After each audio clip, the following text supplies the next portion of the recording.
bay đón nạc rama na ngâm nạc holin cả tôi va Giêsu lo ngà ba phong kỳ Roa cha u nào ta roa cha ni Nun nạc Giêsu nên nay giàu mò ama lo run tu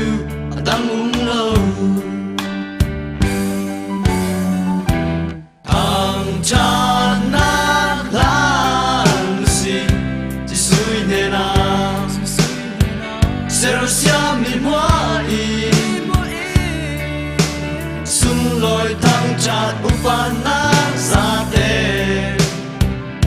chỉ suy nè na cũng qua đi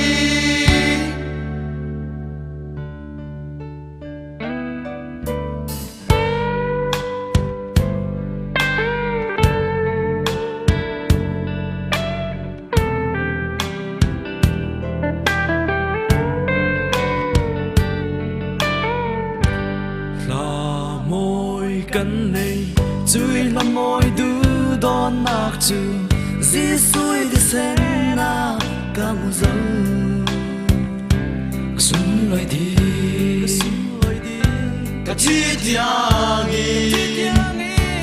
roa cha u nào ta roa cha ni lưng nạc dì xuôi nên nay giàu mò ama lo run tu đang uống lâu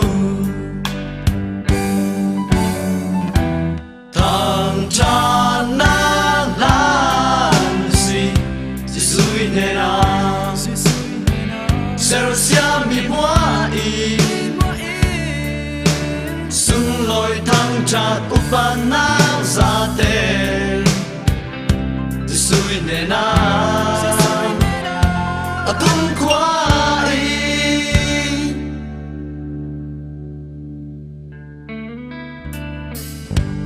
là môi cắn này chui là môi tư đón nạc chư dì suy thì sen na các mùa dâu cả xuân lời đi cả chi tiếng ý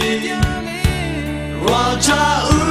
nào ta roa cha ni nun nạc dì su nên nay giàu mò ama lo run tu đang uống lâu thằng cha na lan si chỉ suy nè na sẽ xia mi mua i xuân lối thằng cha upan na ra te chỉ suy nè na